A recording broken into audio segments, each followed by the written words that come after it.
தர்ஜமத்துல் குர்ஆனை இன்றைக்கு பார்க்கறாங்க. பார்த்துக்கொண்டு இதுதான் குர்ஆன். மௌலிது இந்தியாவிலிருந்து வந்தது, ராத்திபு இந்தியாவிலிருந்து வந்தது, ذிக்ர் ஸலவாத் தரீகாவுடைய அமல்கள் எல்லாம் இந்தியாவிலிருந்து வந்த என்று சொல்லியே இதை செய்ய வேணாம் என்று நாம் சொல்கிறோம். தர்ஜமத்துல் குர்ஆன் எங்கிருந்து வந்த? சவுதி அரேபியாவில் இருந்தா?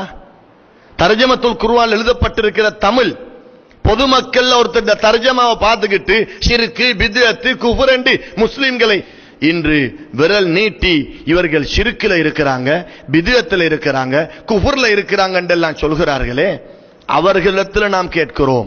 அவர்களில் பொதுமக்கள்ல ஒருத்தரை கூட்டிட்டு வந்து ஒரு மஜ்லிஸ்ல நிப்பாட்டி லஹரல் ஃபஸாது ஃபில் பர்ரி வல் பஹரி பிமா கஸபத் ஐதின் நாஸ், பொருள் சொல்லுங்களே. இதுக்கு என்ன சொல்லுவாரு? குர்ஆன் இது. நான் கேட்டது குர்ஆன். எனக்கு ஒரு half an hourல சொல்லுங்க, உங்களுக்கு நான் 10,000 ரூபாய் தருவேன் என்று சொன்னா சரி நான் half an hourல சொல்றேன். நேர போவாரு. எங்க போவாரு? வீட்டுக்கு. வீட்டுல தானே தர்ஜமா இருக்கு. எடுத்து பெரட்டுவாரு. லஹரல் ஃபஸாது ஃபில் பர்ரி வல் பஹர் பிமா கஸபத் ஐதின் நாஸ். என்ன சூறாவில் வருது இது? ஒரு ஹாஃபிஸா இல்லாட்டி ஒரு ஆலிம் சால கேட்டுட்டு அப்படியே ஒரு தர்ஜமாவை பெரட்டி இவர் எங்க தெரியுமா போவாரு? தமிழுக்கு தான் போறாரு, அரபுக்கல்ல. நல்லா யோசிக்கணும்.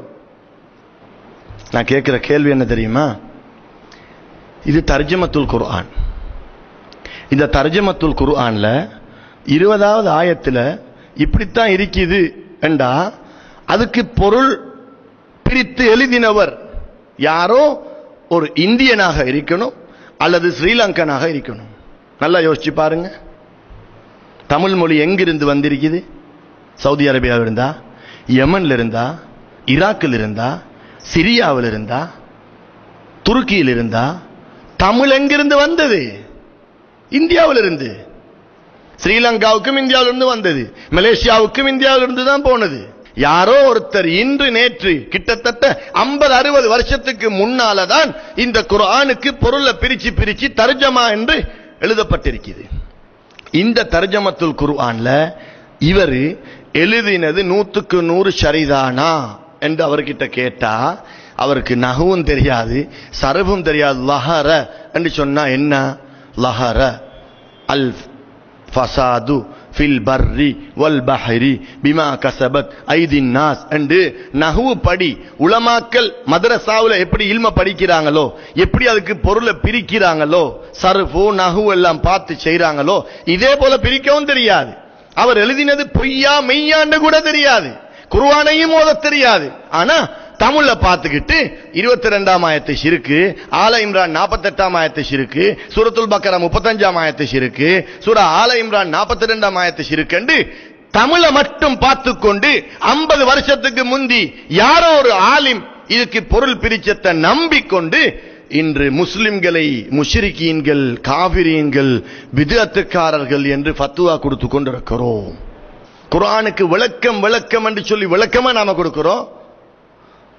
ஒன்று எடுப்பமே தர்ஜமத்துல் குர்ஆனுடைய ஒன்று பிஸ்மில்லாஹிர் ரஹ்மானிர் ரஹீம். எந்த ஆலிம் சாகிட்ட போய் எந்த உஸ்தாது கிட்ட போய் கேட்டாலும் பிஸ்மில்லாஹிர் ரஹ்மானிர் ரஹீமுக்கு விளக்கம் என்ன தெரியுமா சொல்லுவாங்க? பிஸ்மில்லாஹிர் ரஹ்மானிர் ரஹீம். அர் ரஹ்மானுக்கு விளக்கம் என்ன தெரியுமா?